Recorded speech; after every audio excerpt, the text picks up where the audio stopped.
All right, guys, now it's time for a conversation that so many of you have been waiting for. Candeezy plus Ye. I guess it kind of starts with a time machine. I got to take you guys in a time machine back to October 3rd, 2022, a day that will live in infamy. Me and Ye premiering shirts at his fashion show, which read White Lives Matter. Definitively a moment I will never forget.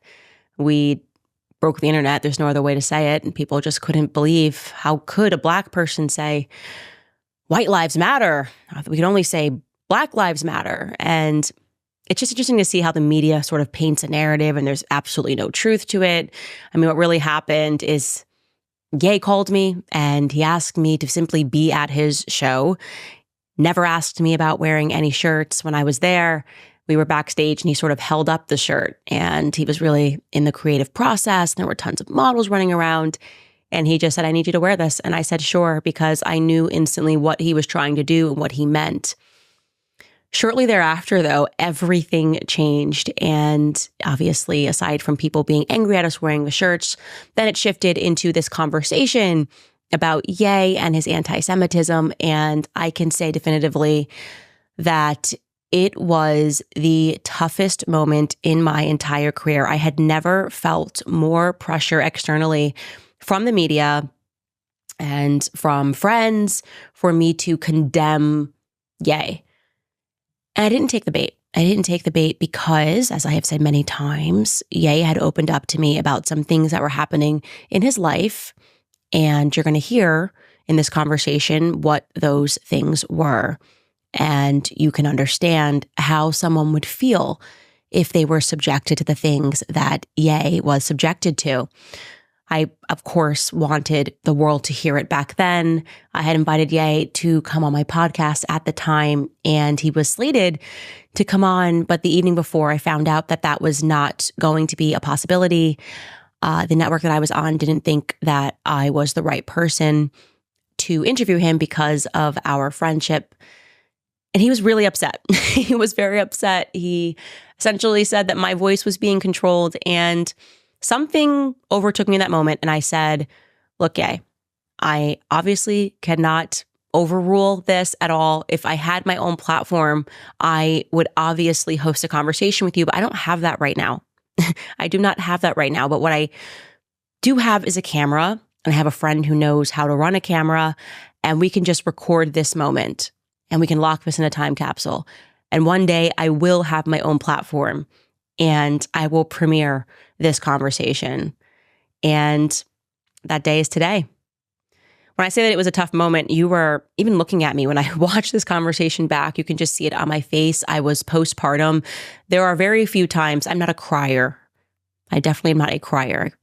That's not how I express emotions. But I remember going through this period and there was a moment when, because I was postpartum, ladies know you have that moment where your hair sheds postpartum. And I remember dealing with the press cycle with Ye, dealing with friends and followers who said they wouldn't support me ever again unless I came out and condemned him, making a decision not to condemn him, and standing in the shower and my hair was falling out in clumps. And I just said, please, God. And I was just crying hysterically, have mercy on me. Please just have mercy on me. I just need to get through this moment. I'm a breastfeeding mom. I can't take anymore. My show's just gone 5 days per week. Make it stop. Make it stop. And now I look back on that and I just think everything happens for a reason. And whatever inspired me to say, let's just put on a camera, turn on a camera here and record and have a conversation and lock it up in a time capsule. It was because that was exactly what needed to happen at that time, and a better moment for people to hear what Ye was thinking and what he had to say is right now. So guys, I invite you to listen to this conversation, Candeezy plus Ye. It was recorded on October 17th, 2022. I hope you like it.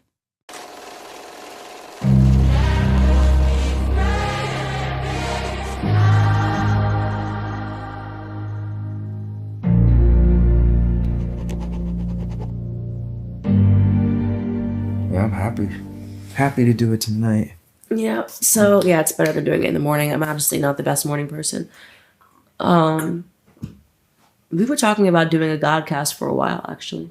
So this works. Why did the word Godcast come to you? Run a podcast. They had God in it. Okay. So it wasn't an ego thing. People will say, oh, yay, Yeezus, Godcast. Is there any messaging in that? Just the more we could say God, the better. The more we could say God in the media, the better. Yeah, I agree. So I think one of the things that's the most interesting, I want to dive in this way, is people don't actually understand. There's something about you and I coming together that the media cannot stand. Right. It's actually fascinating to me. Like, I called you super stressed out 3 nights ago. And I was just like, what the heck am I going through right now? It's another level that you graduate into when we're talking about Yay and we're talking about the media. I don't think people understand when I say the attacks come from every angle, every side, in every regard. They'll attack you on your children. They'll attack me and my relationship. They'll go after family members. My dad called me stressed from Hawaii. Wow. Yeah, he called me stressed from Hawaii. Well, it's so funny that you said, you remember I talked about the gray hat and the gray hat hitting your table. Read the last text from my dad out loud. We talked about the miracles. Read out loud the last text. Wow. Read out loud. When do you want me in Hawaii? Yeah. That's wild. Yeah. Well, my dad's in Hawaii right now. That's what I'm saying. Yeah, and he called me stressed up. When I picked up, he was just like, Candace, what is going on? Then I actually started laughing. It was kind of comedic relief because my dad is not really like that. And he was like, I'm reading all these headlines. And my sister was texting me. My uncle, the whole family has just been texting me are you good? And all hell has broke loose and all heaven has come through. Yeah. In a way, yeah. It is. It does feel like all hell has broken loose. And the last time I went through this, though, it was a similar thing. It was for some reason, the game of life was just Candace and Ye are not allowed to come together. Why? I mean, it's the impact. It's the gut feeling it's the intuition and the intellect. It's the gut with the information. It's the idea meets the study. And that's how other people have risen to forms of power. God is the only power, and we are vessels. God is a true artist, and we're the vessels. And he's calling for us to lean into these combinations. What they do is they'll do everything to keep the artists away from each other. When me and Dimna were next to each other, it was such a powerful combination. When me and Kim were next to each other, that was a powerful combination. When me and Jay-Z were next to each other, it was a powerful combination. So I love these moments of these powerful combinations together, and whatever feel you do for the futurists, the people who can see what the future is, the kids 20 years younger, 40 years from now, 80 years from now, when they see this, that's a big thing, is lean into those people that everyone tells you you don't need to be next to that person, but you have something in your heart and your gut on why you should be next to that person. I've had people comedians that of called me and said, stay away from Candace Owens. And, literally my, I guess you use the term friends, have done the same to me, even to the point where I'm going to be on Bill Maher this week. I'm going to be on Pierce Morgan. I'm going to be I was just on Chris, how do you say his last name? Tonight. Chris. Cole. Let me see. Chris Cuomo. Chris Cuomo. Wow. Yeah. You did Chris Cuomo? Yeah. Tonight, 30-minute segment, half talking, half a little bit back and forth arguments. And then when you're landing, they're saying, oh, I can't be on Daily Wire. but I can be on all these platforms. And you said downstairs that they told you the reason is you weren't going to push back on me enough. Yeah. Like Chris was saying stuff like, you need to understand and you need to behave. And he said that at one point in the interview. I said, whoa, let's play that back. You need to behave. You're not supposed to talk like that out loud, Chris. We know that that's what it is. And I was just talking to my girl. She was in the car listening to me while I was doing this live Zoom. And afterwards I said, this is the way I felt in Hollywood the whole time I was there. Like people were telling me like, you need to behave. You cannot wear a red hat. You cannot talk to Candace. You cannot say how you feel out loud. Like today, they took down my Drink Champs. They took it off of whatever platforms, YouTube, Drink Champs, Revolt. And they also took me off of the Balenciaga sites. And I just looked at my girl and said, yo, I'm so happy. I'm so happy. Like, I'm so happy because I have this freedom from beholding to these brands that say, we only rock with you under these conditions. Like, we can have you be a black person, but only a black person that's wearing a Black Lives Matter t-shirt. Which at this point, now that I've worn a White Lives Matter t-shirt, I'm totally fine with wearing a Black Lives Matter t-shirt, as well, because all lives matter. But even all lives matter would have, I cut what I'm saying, this train of thought. No, you're making perfect sense to me. I had two thoughts today. The first, I had a lot of thoughts today. I didn't just have two thoughts today, just to clarify. Yeah. But I was thinking earlier about when is the first time that I heard Ye was mentally ill, right? Mm-hmm. So I grew up on your music. Obviously, everybody knows, like when you first were spinning through the wire, mm-hmm. and you had a remarkably long career in the public sphere and nobody had ever called you mentally ill, right? And now, no matter what you say, when you don't exist under, I would just call it Hollywood terms, their number one rebuttal, if you have an idea, you're saying things like, well, he's mentally ill and he already said he was mentally ill because he said it on this podcast. And therefore we don't have to listen to anything else that he has to say because we've already said he's mentally ill. And so I actually researched when is the first time that the public told us this. And correct me if I'm wrong, but I think it was in 2017 that they said that you went to the hospital and you were bipolar, and that it's 2015. Sorry, pardon. 2015 when Trump was about to, right when Trump got elected, I went to the hospital less than a week after that. Mm-hmm. Because the entire time while he was running, people told me that my life would be over. I would be on the wrong side of history. Like literally people threatened my life and told me, I did not stand up and say, hey, this is what I believe in. And that's who I am. That's what my character is. So I think that they made you think that. Yeah. It's like how people, they said the reason why I couldn't be on Daily Wire is the Israelite comment. And every black person is fine with calling ourselves black and being called black. But when I bring up the idea that we're Jew because we are from Africa, the Bible was the majority is like set in Africa. Then it's challenging. And we talk about on the George Floyd documentary is called The Greatest Lie Ever Sold. The idea that black people are not Jew is the greatest lie that's ever sold, because you don't see the Jewish abortion rate at the same level as the black abortion rate. 50% of black deaths a year is actually abortion. You don't see the Jewish divorce rate at the level of 70 something. You said the percent of black moms raising their kids by themselves.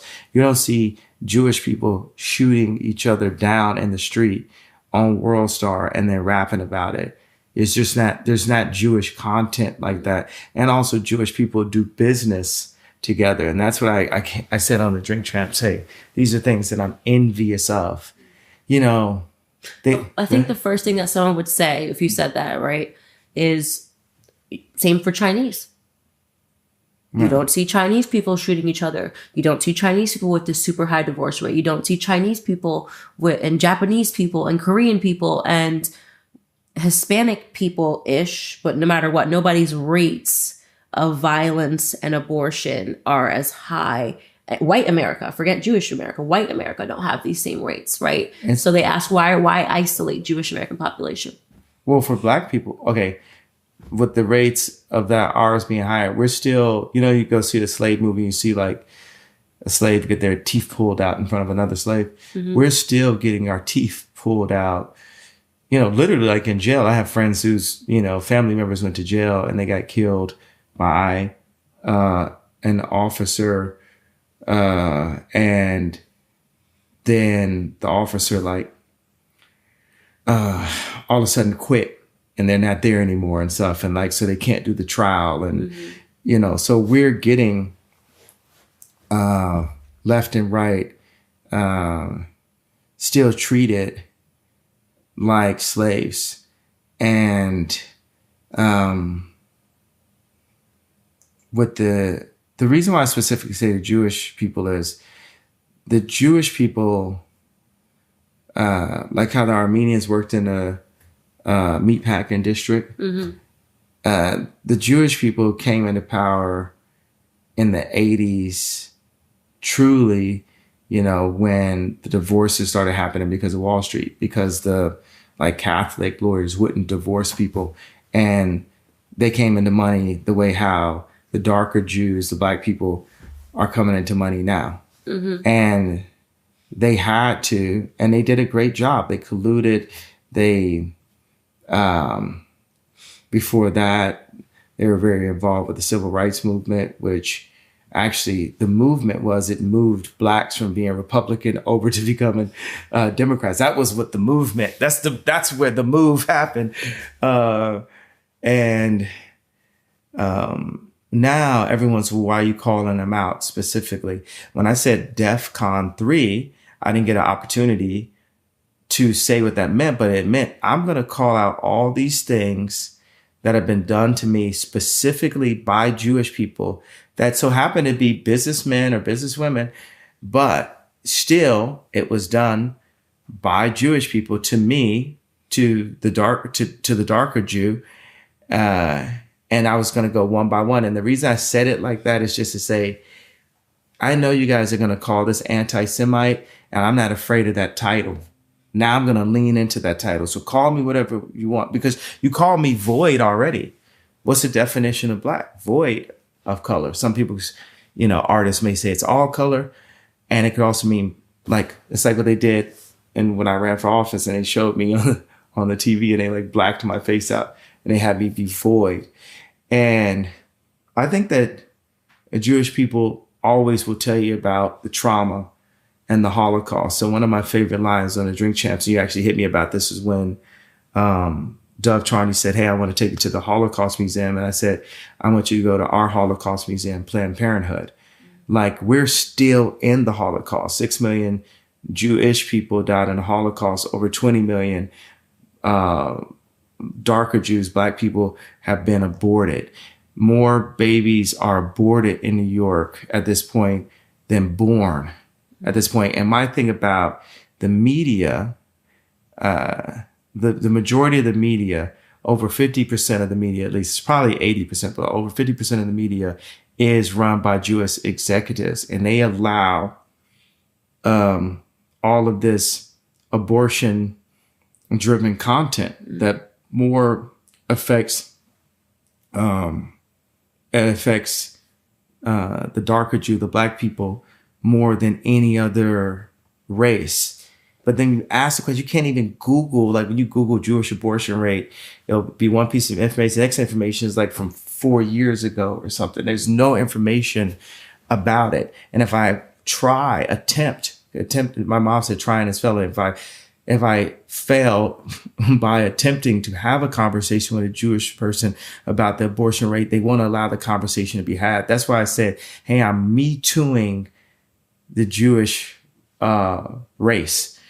That's saying, hey, you guys got to come up and say, did you do this or did you not do this? And I'm calling a lot of times, say, people feel like I'm very selfish driven because I talk about things I specifically went through. So I said, okay, well, I'm this voice for the actors, the musicians, the athletes specifically. I know are in situations where at least 4 of the people that they do business with are Jewish, and those people know each other, and the athletes come and go, and that 4, 5, 6, 8 people remain. The athletes come and go like cattle's in the stable. The actors come and go.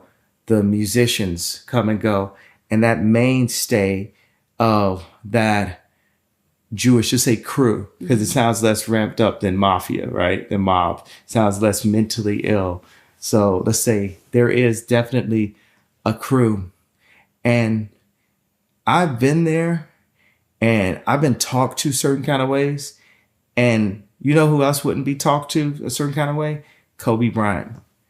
You don't get talked to a certain way. I don't get talked to a certain kind of way. So things that I'm saying out loud, hyped up or calmly, I'm saying things 5 times a day that Black people, leaders, that specific Black people, just leaders throughout time have been killed for things that we're doing 5 times a day. So one thing for the Black community and all of this like woke culture and, you know, Charlemagne and different things, it's like, bro, this is getting ridiculous at this point. People got to put some respect on the fact that I'm actually brave enough to say this out loud. Like, that's what's lit. That's what God is inside of me. That's why I feel so good to be used. You done got me to a point, y'all call me so many names. You've disrespected me for 3 years. Forbes wouldn't call me a billionaire. It is important if people are calling you crazy to be like, oh, but I'm a billionaire, because it's like, it's not me being classist. It's just me fighting against that, saying, okay, you're calling me crazy, but I must be doing something right. Now I'm not doing something, I'm doing everything right. And then to reach to the concept, the idea of being the richest Black person ever. And we're just at the beginning. It seems like we've got something new to worry about every single day. I mean, do we even know who's actually running the country at this point? We don't. There's wars, inflation, the persecution of political opponents. It doesn't seem to ever stop. So here's what I am doing. I am protecting my savings with gold and silver. You probably heard me talk about my newest partner, Goldco. They're a top-rated precious metals company with over 6,000 5-star reviews. They've helped me buy precious metals, and they couldn't have made the process any easier. Right now, all you have to do is make a minimum $15,000 cash purchase, and you'll get a 5% instant match in bonus silver. I mean, honestly, this could be the fastest 5% that you ever make, so do not sleep on this offer, because once the bonus silver is gone, it is gone. Go to CandiceLikesGold.com to learn more. That's CandiceLikesGold.com, or call my friends at Goldco. The number is 855-222-GOLD. You know, George Farmer was so elated by the response that we were getting. And then Elon Musk was retweeting what's going on, or tweeting about what's going on today. And it hit Bloomberg and it's top trending. And I said to my chief of staff, get me a plane. I'm going to Nashville right now. And the feeling is right. Then we went to a restaurant, and the restaurant literally had all the same letters of the name my mother gave me. It was Kayne. So that's another, it's like you're talking about your dad with Hawaii. Mm-hmm. And like, I had to, you know, you guys saw that. You saw me hand the phone over like David Blaine. I couldn't have written that.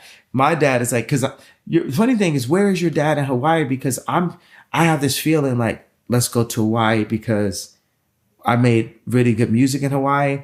And I just want to go to Hawaii and actually do what Jewish people love the best out of me, is make music and make people really happy. So, that's interesting, because I think what's missing in the conversation and the media trying to spin what you're saying is that you are talking about an industry where there are Jewish executives. And that's the first time I've actually heard you say Jewish executives. Mm-hmm. And I think before, the way that they were trying to sort of callously interpret it was that you meant every single Jewish person in the entire world. Every person walking the street has this power. But you have lived for a very long piece of your life, at least in Hollywood. And what is weird to me, and where I'm trying to play catch up, is that there was a piece in the LA Times written by a Jewish guy named Joel Stein. And he said, who runs Hollywood? Come on, man. And he's a Jewish guy. And he wrote about how all of the executives in Hollywood were Jewish. And that piece wasn't called anti-Semitic. But yet now, if you say that part, if you say that a lot of the executives, especially in music, I thought this was something that people knew. I've heard this in Jay-Z's music before. So I was very surprised that there was this, oh my God, how dare he say this? And it's anti-Semitic for him to say this. And how can you say that, I think what you're talking about is that every piece of what you have created has been owned by a Jewish executive, and that there's a disproportionate amount of Jewish executives in Hollywood. Like if I was going to get my nails done, I might say there's disproportionate amount of Vietnamese people wearing the nail salons. You know what I'm saying? Or I don't know what happened, but they got here and they were like, we're going to do nails. You know what I'm saying? Black people in the NBA. Right. Yeah. So why is that? Are we allowed to say that? If I just said that, there's disproportionate amount of Vietnamese people doing nails, nobody would have censored that. If I said there's a disproportionate amount of Spanish people at the border. Because the people who run the nail shop. But that won't get censored. The people who run the nail shop don't run your podcast. That's it. Okay. Now your nails might not get done the same way as before. They're gonna be like, she's blowing up the industry that we're at. But that's true, and I think that's why I say the Jewish people have bought the black voice. And that's what you meant by it, is that they're disproportionately represented in media, and so if something that you say is something that they don't like, they won't allow you to have it said. That's what you meant. That's getting more specific. Okay, it's more specific, but my emotion about it as a human being, as a leader, I operate at every medium, from the most brash and brutal to medium and understandable to highly sophisticated. We have to operate in all those. My feeling and my emotion, because I am a human being, I'm not a robot. So if you take a woman can be scarred by men just off of one bad experience with a man. Mm-hmm. Perhaps it might be a 6-year-old girl that has an experience she shouldn't have had with an uncle. And that woman ends up being a stripper or, disliking men. So imagine if that woman had that experience with 10 men, right? So I can tell you I've had 10 bad experiences with Jewish execs and these are the Jewish people I come in contact with. Mm-hmm. So if that woman had that experience with 10 men, she may say this term, men are all the same. She could sing it. She could say it. And imagine if she was just like beautiful. Like if she had like the face of Irina Shayk or the body of Candace Swanepoel or the body of Kim or something like that, right? If this person like was just kind of stood back, or like say it's like Halle Berry or something, like if they just stepped back and were a bit timid to give a number out, and somebody says she hates men. What do you mean, all men? And would men do a whole series of 80 outline things calling she's anti-magnetic? Is she anti-magnetic because of her experiences? And she allowed to have the emotion that because of her experience, now she hates, now she dislikes. I'm going to say dislikes because it's considered to be hate speech. Like, yes, I'm at a place where I'm like, I'm not going to talk specifically to Jewish businessmen, because the Jewish businessmen are the ones who have done the things to me, to hurt me and to hurt my friends. Right. So now I'm talking to Jewish businessmen's families. That's why I said the Jewish people, because I'm calling the Jewish people to talk to the Jewish businessman family and say, are you doing fair deals? Or with your version of the boys club, right? This isn't the Catholic Protestant boys club. This is people that have been through pain and rose to success. Yeah. The Jewish business community. I need their families, their dads, grandparents, wives, children, to ask them, are you doing fair deals by God? Because yes, we do have Zionist Jews and we have godly, take Friday and Saturday off Jews, right? Jewish people. And as Ye, in my position, I'm one of the darker Jews, black people's most loved by Jewish people, blacks, period. Like for 20 years. So that's the reason why God put me in this position. You know, when with the, I have to word it the right way, but with 2024, coming 2 years from now, whoever ends up into office by 2024 has to bring the country together. There's no more of this divide. So that means the funny thing about the Jewish media is I have their attention. They love me. They always love me. I have their attention. Now you're referring to media executives. So like executives, yeah. Yeah, so like TMZ is owned by Harvard, and that's one Hollywood publication that would like be writing about you all the time. Yeah, exactly. So Harvey Levin. Harvey, Jewish. My name is Jay. It's not Kanye West. I take it like you calling Caitlin Bruce. Like my name is Jay. Like, so those little things. Also refer to me as billionaire. Christian billionaire Ye. Matter of fact, I may legally change my name to Christian billionaire Ye. So you'll be forced to call me Christian billionaire Ye. So, because since my name is Ye, I got a lot of room to extend it on the other side. Or I'm doing a prefix. Let's say I had a train of thought that I was getting to.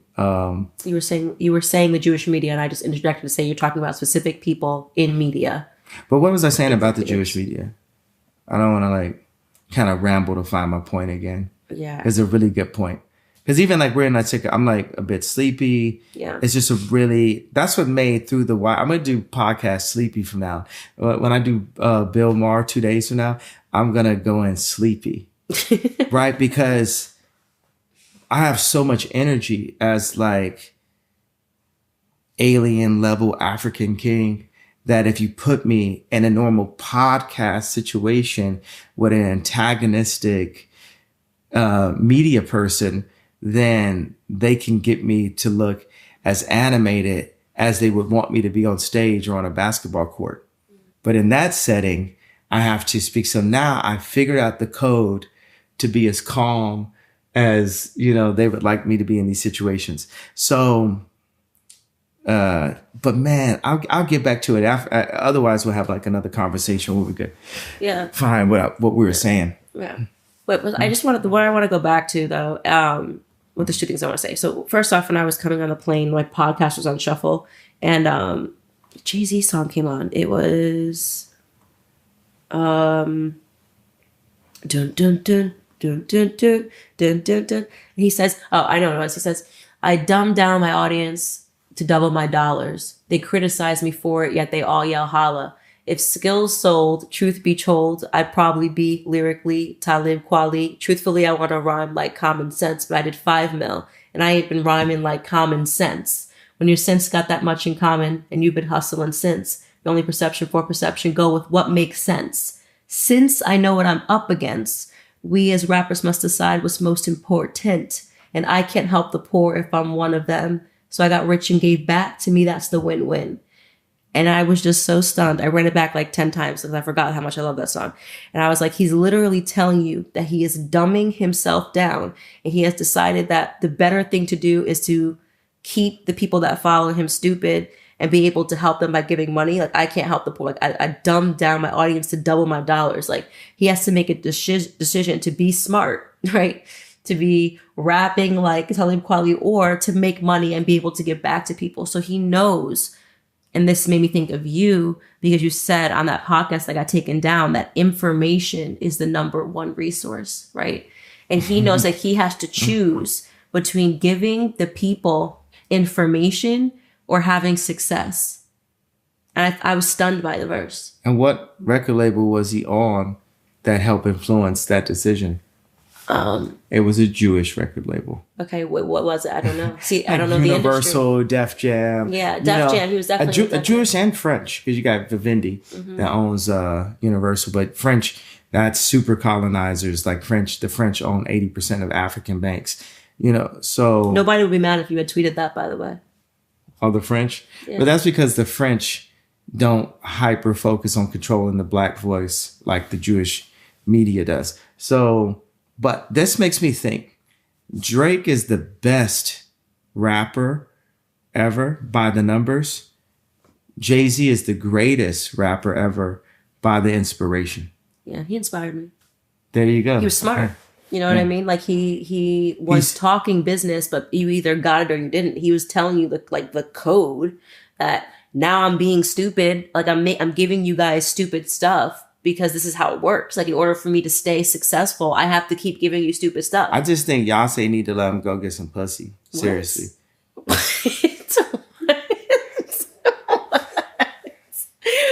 What?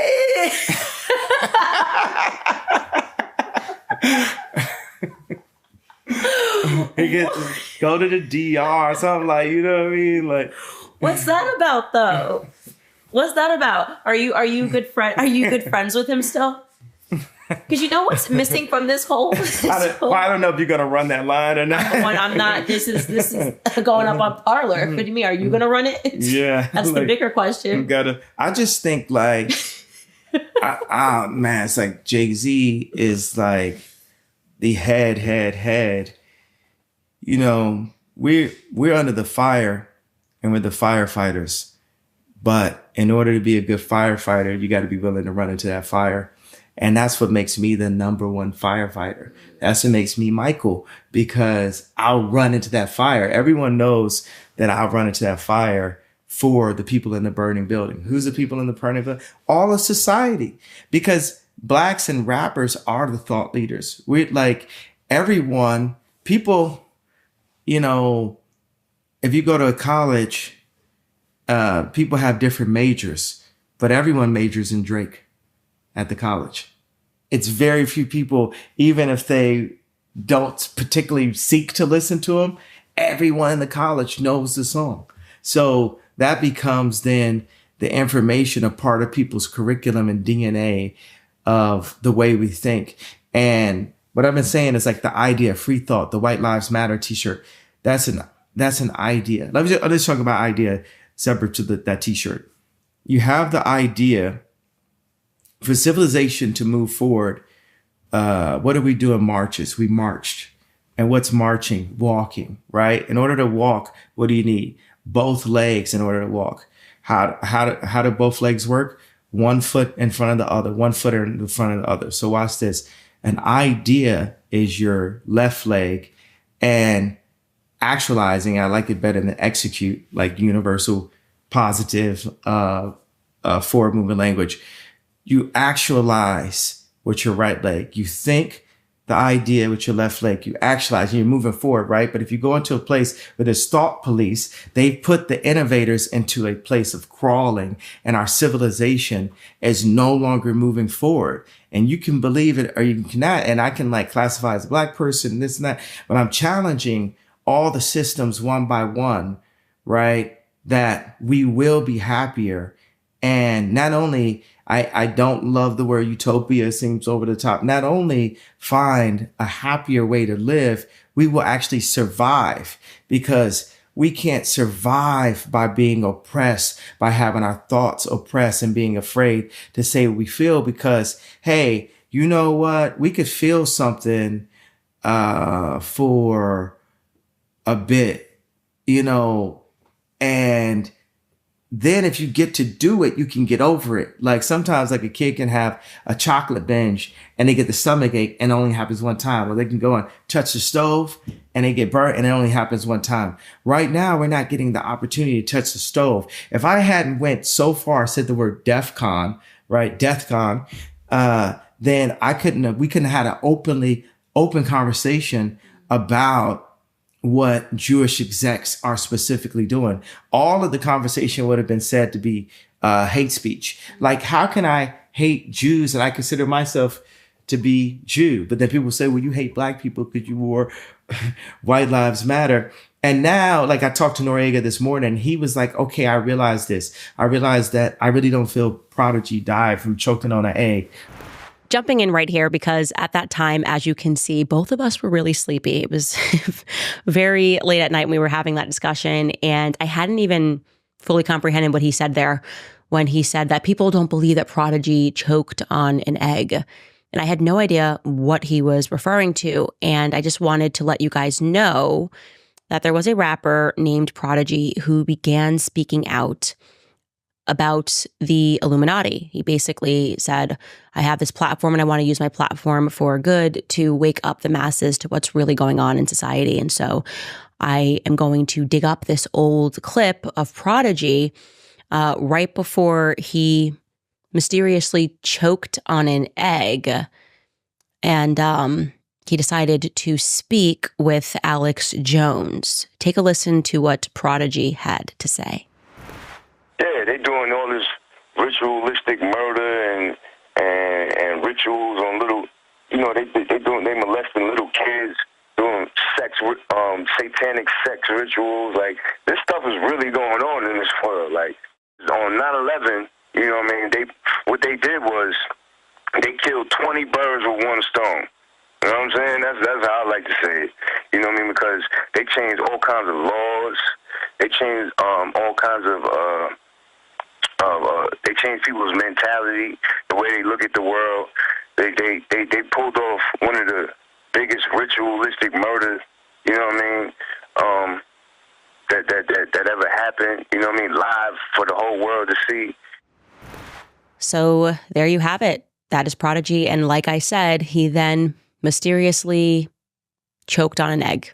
Maybe the first person in human history to have choked on an egg in some capacity after speaking out about the Illuminati. Let's jump back into my conversation with Ye.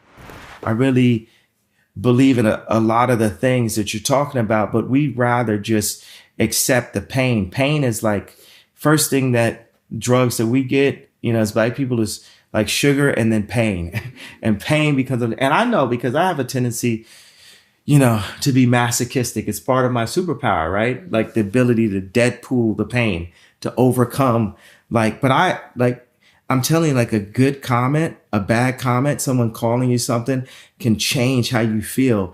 People have sent me so many comments about, me standing up about the information with Black Lives Matter and George Floyd that I actually felt happier today. Like today has been my happiest day, right? Because obviously there's, you showed in your documentary that they hired thousands of people to go out in the street and there's a currency for outrage. But there's also really intelligent Black people that are tired of our narrative being forced down, forced to us. I don't want to say down at the, because it sounds like pause. So, but our narrative being forced to us for us to take, what happened before with the media is, they would go and get the best and the brightest to represent Black people. And there's been a shift. They don't want there to be another Beyonce. They don't want there to be a Candace. They don't want there to be a Ye. They don't want there to be a Dr. King, a Farrakhan, a Martin Luther King, Michael Jordan, Nat King Cole. They don't want that. They want to say, hey, we're going to take this person that was a drug addict and we're going to replace him. We're going to replace Martin Luther King with a drug addict. We're going to replace my dad, who was a Black Panther, with the Disney version of Black Panthers. And the fact that Virgil passed, no, I don't mean Virgil. I mean George passed. I don't mean George. I mean Chad passed. Now you can't talk about Black Panther, or you can't point out that Black Panther was actually being used to erase my father's legacy and what he fought for as the actual Black Panthers. And also, if you go to this one, I think it's called Maleficent, this other Disney film. Mm-hmm. If you look up Moors, there's a Black guy with wings on next to Maleficent. Mm-hmm. But that's not who the Moors were to us. And it's so funny. The first thing I said when I wore the White Lives Matter t-shirt and we're in Paris, I said, you can't un-Google this. But they took the interview down. So they're in the process of slowly un-Googling me. Mm-hmm. Mm-hmm. They're in the process, mark my words, they're in the process of un-Googling me. And it's a balance. There's like an argument that's happening inside of the Jewish media right now. Like, do we give them the platform? Do we not give them the platform? Because not giving you the platform is almost proving your point. Yeah. Right. So if you have a Jewish executive who makes a decision that you're not allowed to be on the platform, then you go, okay, well, you prove my point. Right. Whereas that's why we're in your house right now, because they wouldn't let us talk on Daily Wire, specifically for me having the claim, the possibility that the darker Jew known as blacks that came from Africa could possibly be Israelites, that could possibly be Jew. And I was just to be super open, I was confused by it because I'm like, are we saying that there's no such thing as black Israelis? They live in Israel. So I don't know. Maybe Kanye descends from it. Maybe I descend from it. Who knows? Right. So I don't know why making that claim. Like if you got up here right now and you were like, I'm a white male, why would you need to be deplatformed for that? Like, why would that be such a thing that you couldn't say? That I'd be like, oh my God, you're not allowed to say that you're a white male. Like, we cannot have you on the show. And maybe people, if people could be transgender, why couldn't people be? Right. That's what I mean. Like, what's the big deal? Let's pretend that you're completely making it up. Why can't you just say that? Like, why is that information, like you thinking that so crazy that it can't be said, you know? If people could be transgender, why couldn't they be trans race? You can define who you are. Rachel Dolezal was trans race. She got her OnlyFans. She's not deplatformed. She didn't get her Twitter account taken or Instagram taken. So that's kind of the question that I had. And I also want to ask you, like, going back to your analogy, why run into the burning building, right? When the people inside of it are saying, we don't want help. Because they're so convinced that it's not a burning building. Right. So you either have the Jay-Z perspective where it's like, what I'm going to do is I'm going to send some firefighters to try to throw some water on it. Mm-hmm. Is your perspective is like, I'm going to run in the building, rescue as many people as I can, and I might kill myself in the process. Right. Why not do what Jay-Z's doing? Get to the top, know how it works, and just say, well, I'll do a little charity here in Zimbabwe. And it is what it is. Yeah, because just enough isn't enough. Like God calls us, and I believe God's going to call them too, because they're dealing with it even in their positions. Mm-hmm. You know, they don't, like I said, they don't want the media doesn't want another Beyonce. They want to go and take. They launched the BLM movement with Beyonce and Jay-Z. Don't forget the Trayvon Martin BLM thing. That was them marching in the streets in Brooklyn.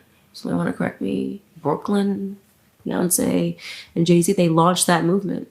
I can't say that. I can't say that they always, make the right decisions and stuff. They lost one of their best decision makers, being me. Like I kind of, went into, Calabasas for a little bit, and blew it up. Right. We got this person getting people out of jail. Making billions of dollars, cultural influence, all this stuff. And, God has called me to move around. Interesting, like, okay, so I'm at the BLM premiere, and the death of the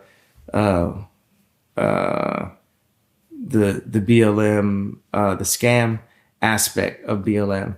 Now, I want to say this may get picked up or not, that I felt when I saw Kamala was running for office and they showed this picture of her as a child, I saw my mother in that picture. I wanted to vote for her. I almost forgot I was running. I was like, oh, right.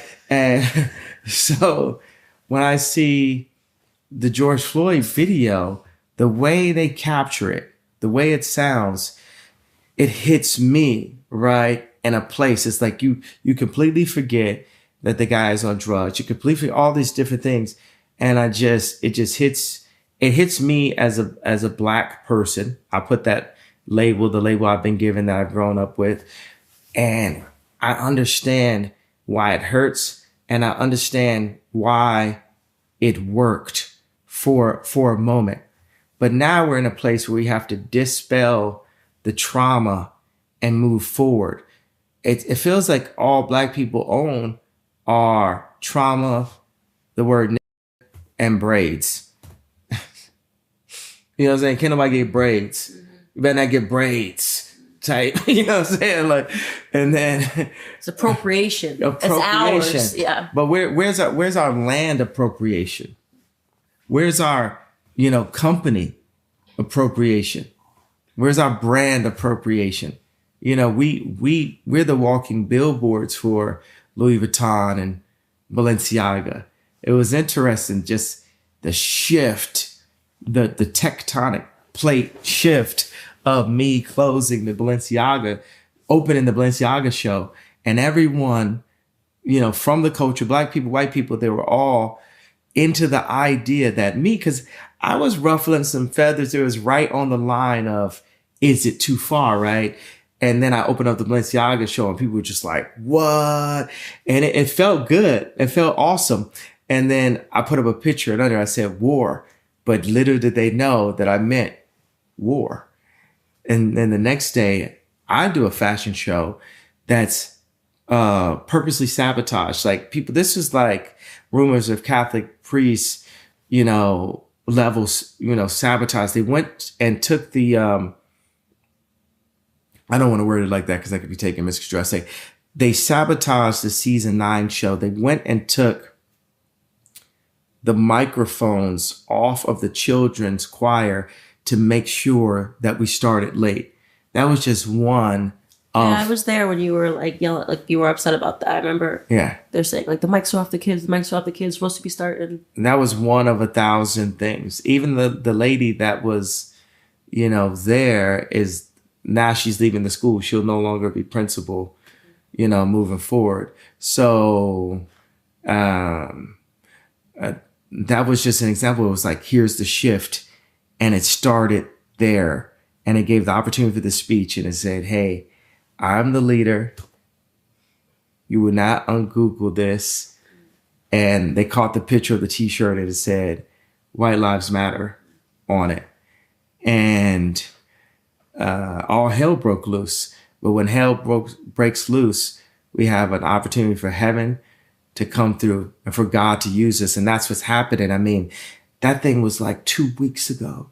2 weeks ago that happened. It's crazy. It seems like a lifetime ago. Literally, I'm 80 years old as I sit in this chair. See, you aging in Obama years. I'm aging in Obama years. I want to walk out of this and just have white hair. I was just like, I got to a moment where I was just like, wow, how did a T-shirt do this? You know what I'm saying? Yeah. And you know what? They're angry is because, in my perspective, it was like we wore the T-shirt and then they did their usual media attacks. And usually they're up against people that they can break, right? So they needed me to post the statement that's like, I'm getting my distance from Ye, and I've realized that he's made some mistakes, and that he's off his meds and he's crazy, and I hope he gets the help he needs, right? Yeah. I didn't do that. So that's they what Chris doubled Cuomo the tax, right? Yeah. So now they're going after my family. Like they edited this video of me and you, I didn't even tell you this, on the red carpet at my premiere to make it look like we were in a relationship.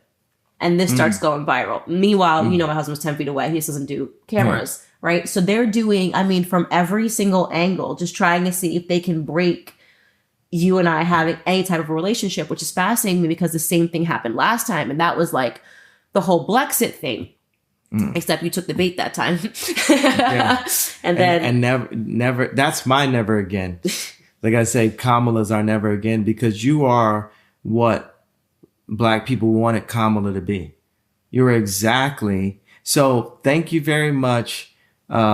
Media for prepping the culture to be able to see what we really need.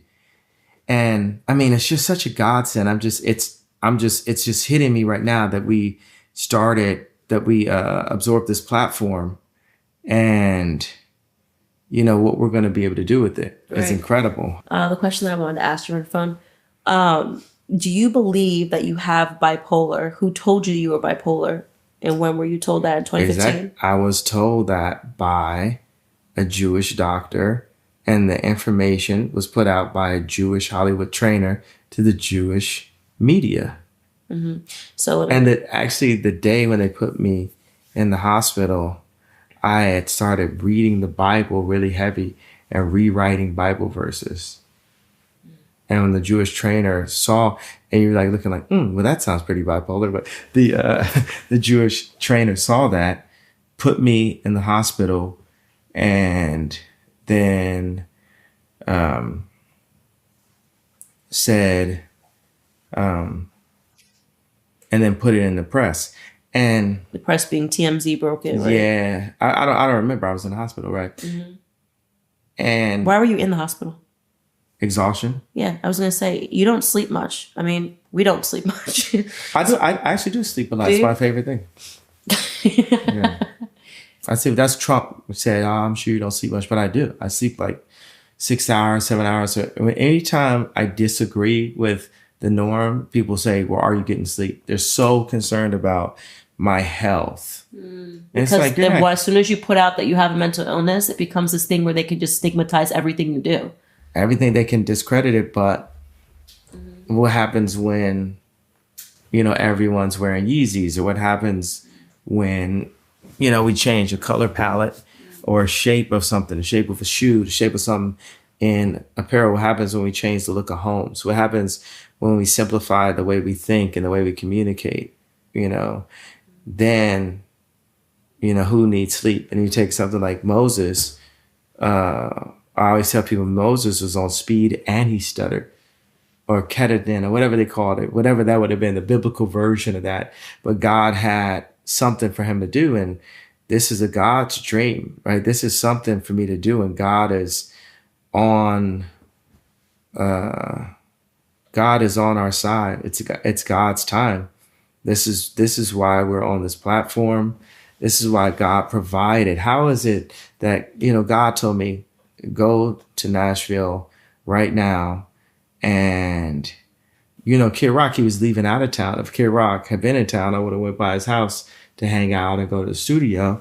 But because he was out of town, when you landed, we were here and they were telling you as you were landing that I was not allowed on the Daily Wire. And that's God guiding our path. That's how the video game of life works. Interrupting briefly here to speak to you if you are somebody that feels that you are taking a step back every month instead of moving forward. When the bills are higher than ever, what you bring in every month feels like it just instantly leaves when you have to swipe that credit card to cover the difference, and the debt just keeps adding up. But if you own a home, my friends at American Financing can help you. You can break free from that cycle. American Financing is saving people just like you an average of $854 a month. Think about what you could do with an extra $800 every month and not having to worry about those minimum monthly payments. Even better, it costs nothing to find out how much money you could be saving. All it takes is a quick call to American Financing, and if you start today, you may be able to delay 2 mortgage payments. So call American Financing today and start your journey towards being credit card debt-free. 800-795-1210 is the number to call. That's 800-795-1210. Or you can visit americanfinancing.net/Owens. Disney got the line for Snow White. If you look at how thin the black line are on the Disney characters in the original movie, that came from a French artist he was working with. Similar to me, working on apparel and getting a European designer to give that cut on something. Or even like the biggest company in the world is an American company, but the lead designer was from London. It was Johnny Ives. So it's that mix of those that we got to look at all the talent on the planet and bring them into the American companies. The American companies are the super forces. I mean, that's PayPal, McDonald's, Amazon, Google, Apple. It's like, and now, what Yeezy is slated to become, because Yeezy's got one of the 2 most compelling founders living. The other one is Elon. So that's us. It's like Yelon to save the world. Yelon or Yelon, or however you want to word. I saw that actually up today. It's for us to, come together. What's so good is like Elon actually, he illegally can't become president. So that means that at a certain point, like I have to be president, and to empower, it's like it's crazy. Like the current the Biden administration, so the current Biden administration won't even talk to Elon, won't even speak to Elon. Like, wait, what? What? Because he's what? Not staying in line. And that's the thing, is like, I feel like they say that to everybody. And I get the being called crazy when you're not crazy will drive you crazy, right? I was being driven crazy by the fact that every time they picked up an article, they just kept like, this is what I called you. I'm like, they just keep calling him crazy. And with Elon, it's like different attacks, but it's consistently saying stuff that isn't true. And then you have everybody else, like the masses, repeating stuff that isn't true. You know what I mean? And I just don't understand why I get frustrated. It's like, how much more success can you have before they stop? Right. Well, that shows you they won't, because the success that will happen is, this is the success, having our own platform. It's not up to Twitter. I mean, now it's still on Apple currently, it's still on Apple, and it's still under the satellites. So there's a bit more freedom. We're just at a different level of the video game. You know what I mean? It's just like, it's still some mountains to climb. What I'm really big on, I want to talk about is in our Sleepy Cast, and I'm gonna go get some sleep. Is, well, I touched on it before. Maybe we can cut this to work together, but to bring people together. The left, we always talk about the left and right. Well, we're one body. We have a left and right. So we're really big. Like right now, the left is fighting against the right. And that's like, if I was going like this, my left hand and my right hand, we have to fight together for our species, for humanity, because the right has some great things and the left have some great things also. Like the left is really good at media, so, and the left is not, they're not happy with the Biden administration either. And we have an opportunity to really win the hearts of the left also. It's not, I'm really big on, like when I made Stronger, Nicole Scherzinger from Pussycat Dolls was dancing to it up and down Record Plant Studio. But then when I played it for Ice Pick, who was one of the executives at Rough Riders, that's rest in peace, passed away. When he heard it, he put his nose up, like he said, the whole thing sound like that? And he wasn't into it. So I had this challenge of making Stronger, which is now Diamond, it's my biggest song of all time. It's a Diamond record, be able to play on Hot 97, Rhyme Ready.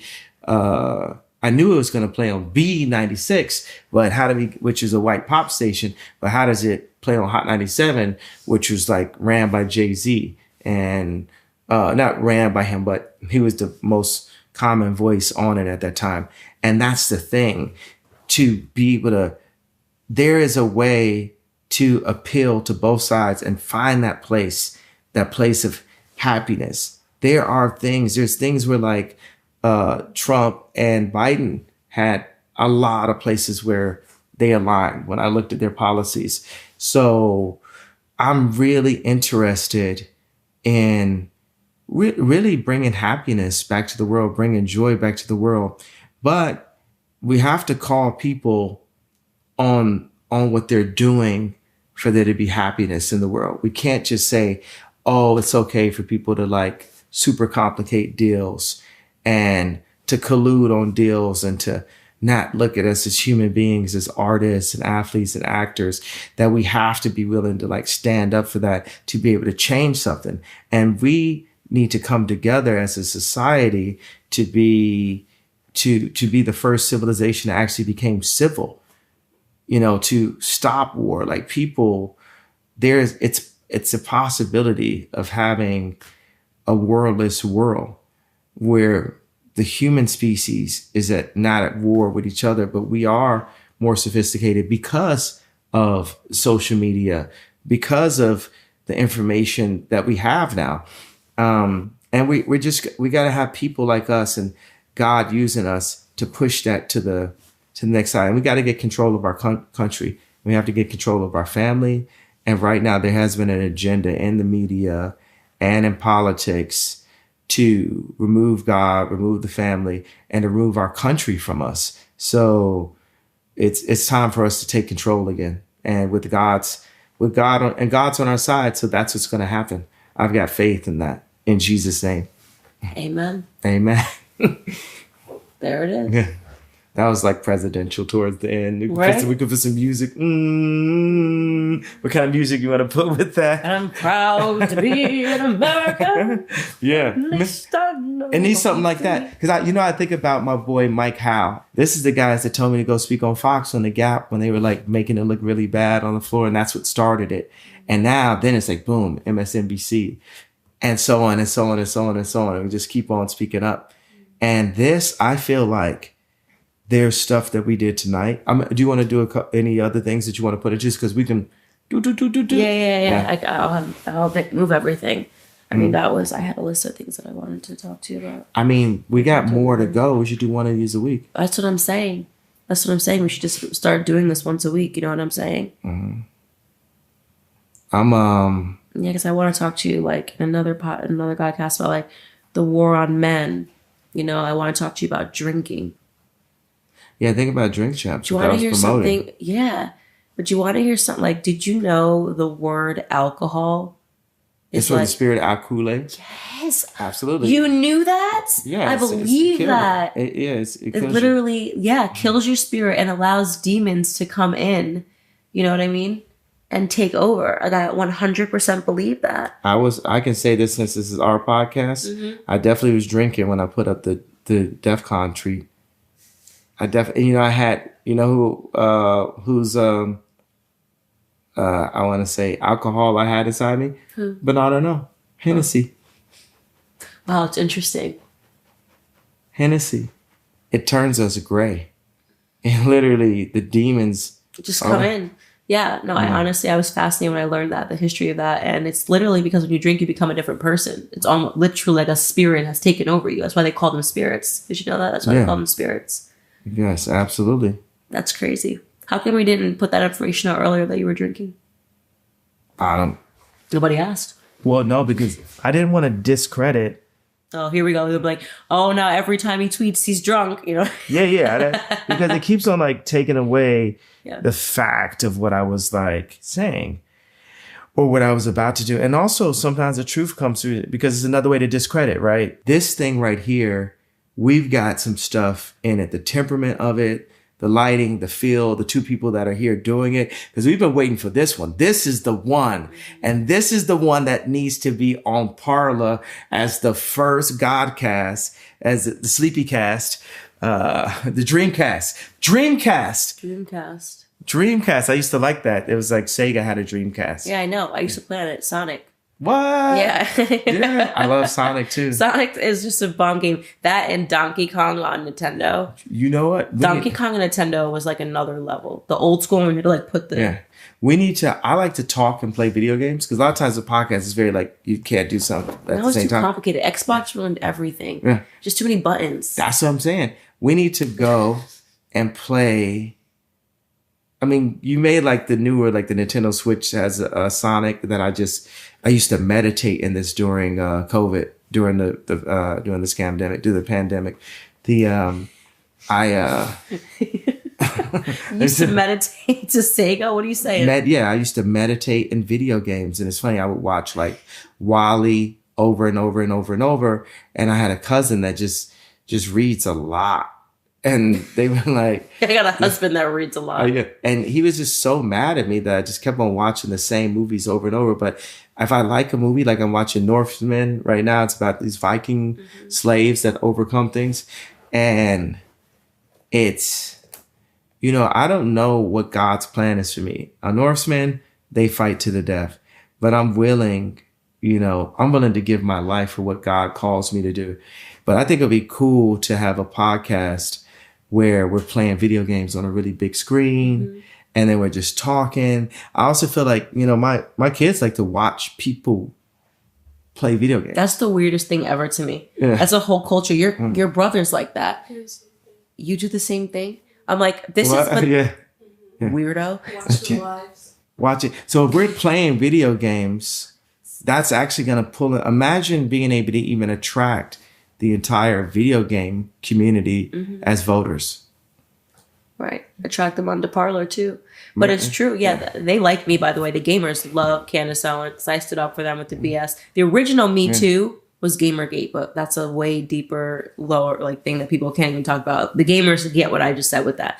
But that was the original Me Too, and that's what brought me to my awakening. So I like the gamer community. But the only thing is, like, what game will we play? That's a serious question. Life, the game of life. No. It has to be like a good video game. You know what I'm saying? Like, it's got to be one of the old ones. Like, it has to be like Donkey Kong or something. Yeah. Like, I don't want to play freaking Grand Theft Auto. I see that's what you want to play. I'm not big Grand Theft. I mean, life is Grand Theft Auto. I'm not. We're in Grand Theft Auto. Right. That's the closest to the simulation of our life. That and the Bible itself. If you think it's like simulation theory and the Bible itself, is like, okay, if you pick your character, you're going to make the character in your image. Yeah. That's how the Bible starts. Right. That's exactly what it is. So, I'm just envisioning where this Godcast or this Sleepycast or this Dreamcast can go. You know, I'm like ideating and envisioning the next frontier of where this is, but I'm just overwhelmed by what, you know, God has done for me today. I'm happier than I've ever been. All right, guys, so there you have it. So many thoughts probably racing through your head. It's kind of a weird thing. The outside was so loud, the media, the headlines, the screaming, and yet this moment, I'm grateful to God for it because it was kind of the eye of the storm. And I think a lot of the stuff that he said was extremely valid, and I look forward to hearing what you have to say. And yeah, I'm grateful. I believe that the only solution is more speech, not less. And I hope that you carry that attitude with you because it's the only way we're ever going to get closer to truth. I'll see you guys tomorrow.